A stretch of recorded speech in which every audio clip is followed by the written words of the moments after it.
Level 1. Shikomi, the servant. The wooden floor is freezing against your knees. You bow so low your forehead nearly touches the floor while the older geisha watches you in silence. You're late.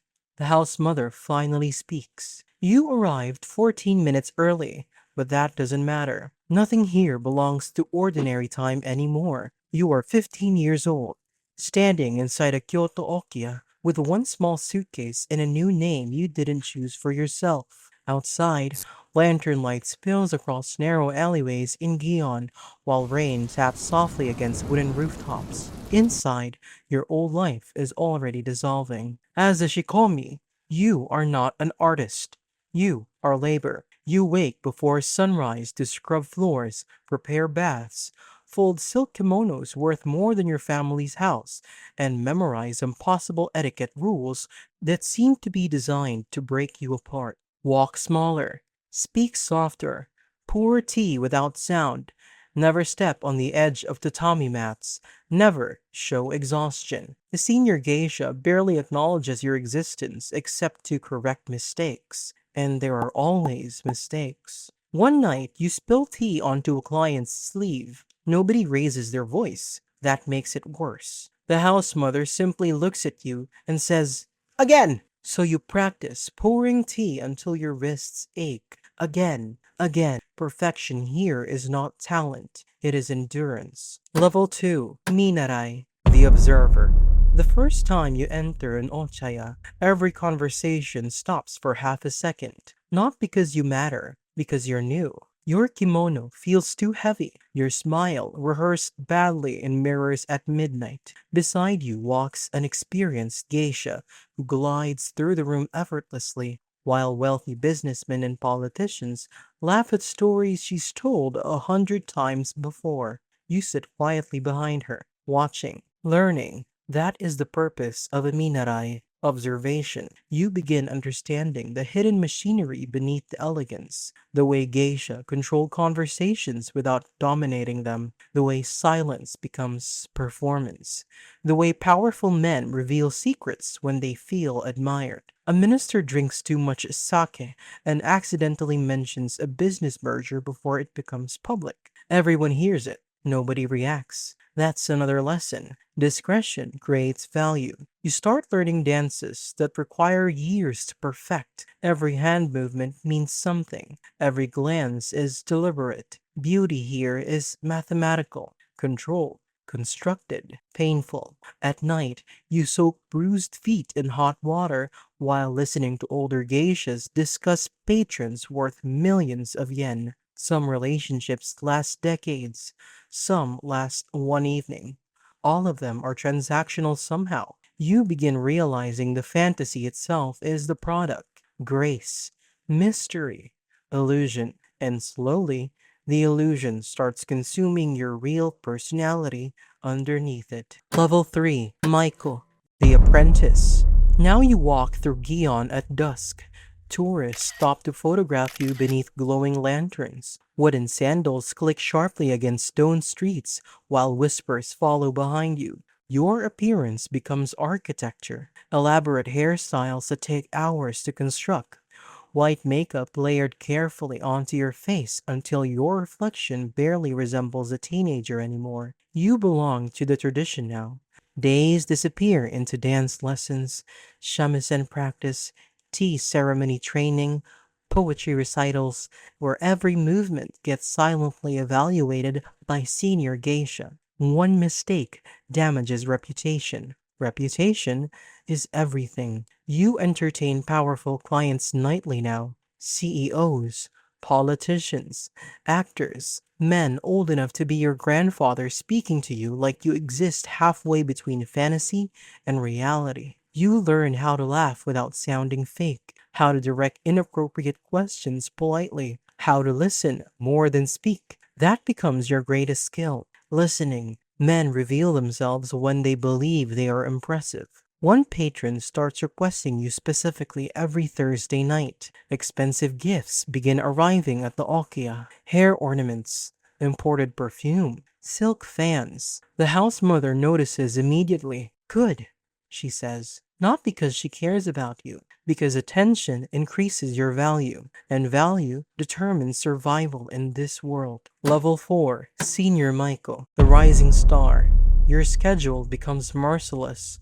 3 banquets in one night, 5 hours of sleep, dance rehearsals before sunrise while your body still aches from the night before. The days begin blending together into one endless performance.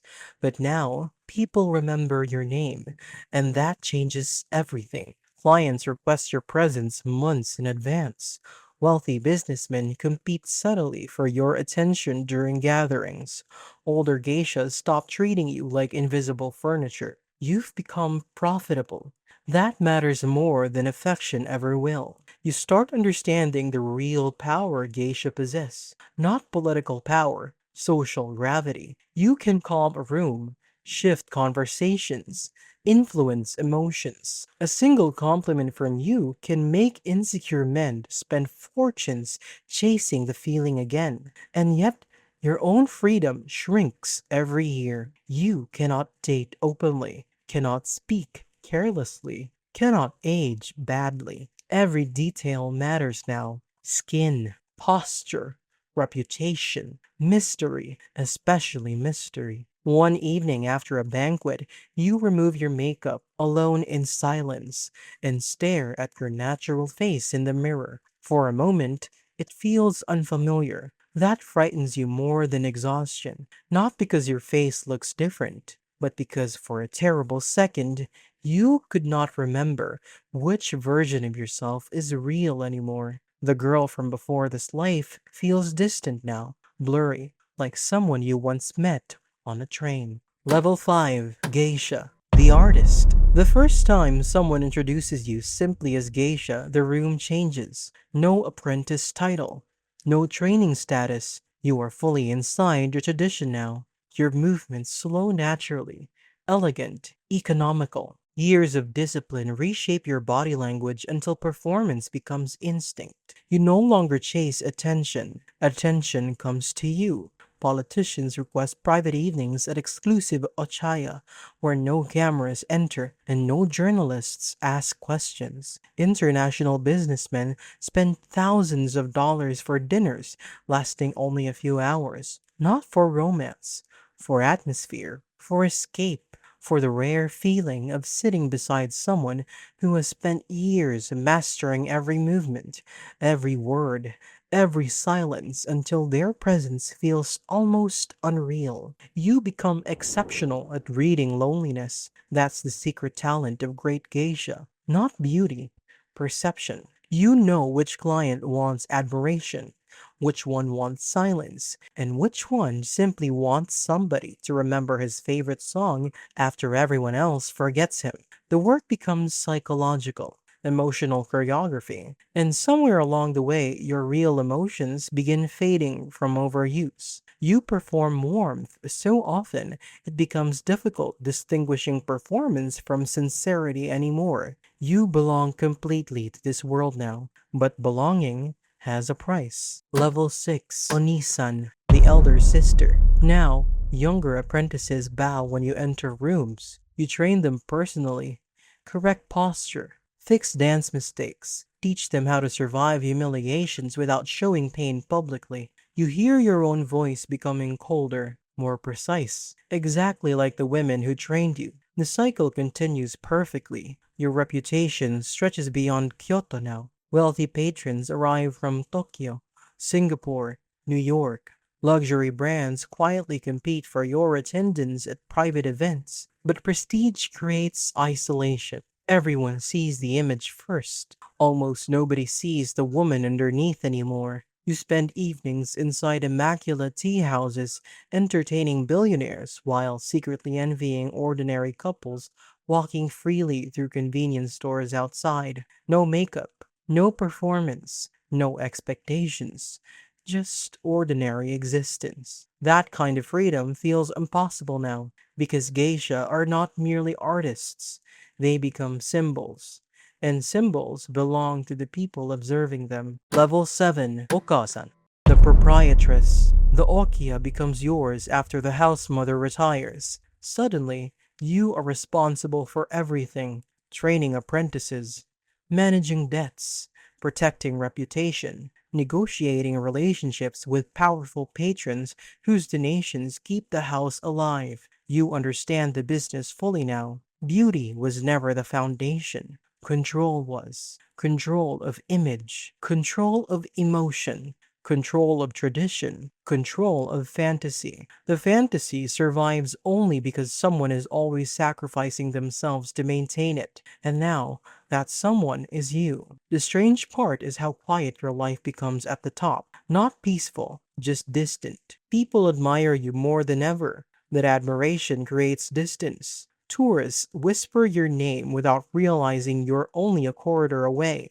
Older patrons speak about your performances like memories from another era. Younger geishas study recordings of your dances the way musicians study masters long gone. You have become something the younger girls only study instead of someone they truly know. At night, when the Okiya finally goes still, you sometimes stand in the empty corridors remembering the late night conversations with the other girls, the nervous excitement before performances. You also remember being 15, terrified and lonely, certain that becoming a geisha would turn your life into something beautiful. In many ways, it did, but transformation never arrives as promised. It arrives at a cost you only understand after it has already begun. One evening, the entrance door slides open. A new girl steps inside carrying a small suitcase with both hands. Her eyes move too quickly, trying to understand where she has entered. She bows too early, too awkwardly, exactly like you once did. You already know what happens next. The rehearsals, the exhaustion, the reputation until mistakes become elegance. You hope she won't break under the pressure.